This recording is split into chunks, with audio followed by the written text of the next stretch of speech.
ഓം നമോ ഭഗവതേ വാസുദേവായ.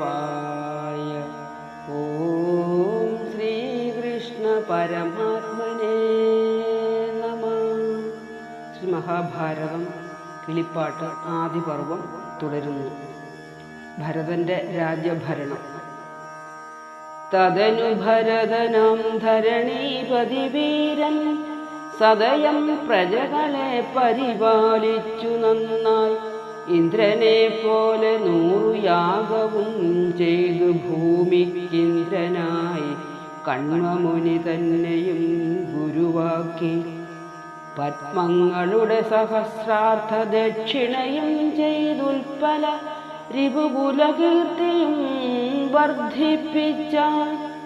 ആത്മജന്മാരെ പരസ്ത്രീകളിൽ ഉൽപ്പാദിപ്പിച്ചാത്മാനുരൂപന്മാരല്ലെന്നു കണ്ടുൾത്താപത്താൽ പിന്നെയും പല പല യാഗങ്ങൾ ചെയ്ത ശേഷം നന്ദനൻ ഭൂമന്യുവെന്നുണ്ടായാൻ പ്രസിദ്ധനായി.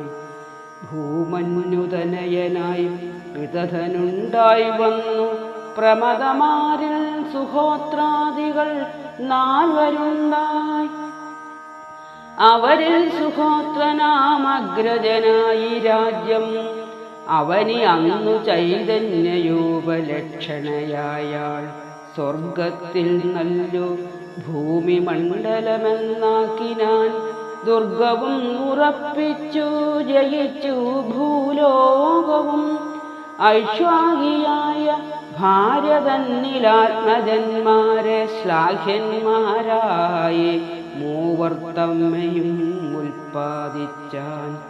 അജപീഠനും സദാമീഠനും പൂരുമീഠൻ അജമീഠാഖ്യനതിലഗ്രജൻ വാണു രാജ്യം. അവനും 6 മക്കൾ 3 പത്നികൾ പെറ്റിട്ടവരിൽ ജ്യേഷ്ഠനർക്ഷൻ വാണിതു പിന്നെ രാജ്യം. ഋക്ഷനുതനയനായി സംവരണനുമുണ്ടായി. കൈക്കൊണ്ടാൻ തപതിയാം മിത്രപുത്രിയേയവൻ.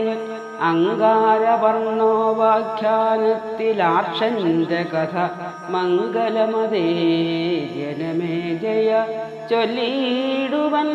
തപതി പെറ്റുണ്ടായി കുരുവാം നരപതി. തപസാ കുരുക്ഷേത്രം നിർമ്മിച്ചതവനല്ലോ. വിശ്വപാലകന്മാരായി 5 പുത്രന്മാരവ